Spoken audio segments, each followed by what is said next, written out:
ભૂમિકા કેવી હોય, કેવા વાતાવરણમાં ભગવાન પ્રગટ થાય છે અને અસુર જ્યારે પ્રગટ થવાના હોય એની પૂર્વ ભૂમિકા કેવી હોય એનું વિસ્તારથી વર્ણન છે.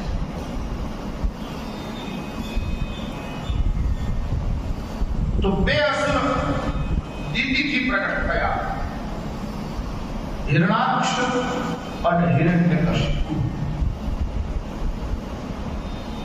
એમાં હિરણાક્ષ ભગવાન વરાહના મનુ મહારાજના 5 જે સંતાનો થયા એમાં 3 દીકરી થઈ અને 2 દીકરા થયા, આકુતિ, દેવહૂતિ અને પ્રસૂતિ.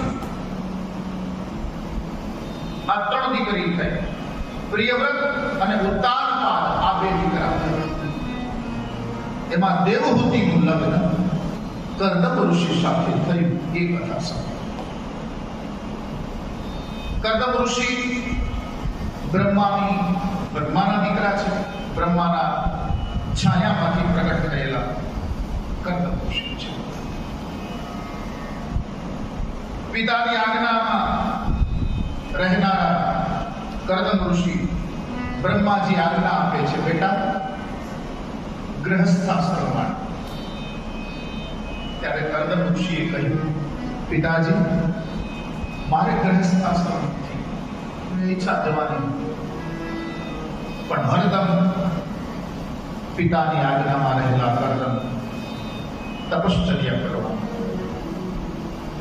ભગવાનની તપશ્ચર્યા કરે છે કર્દમ ઋષિ અને ભગવાન પ્રગટ થાય છે. કર્દમ ઋષિ સ્તુતિ કરે છે.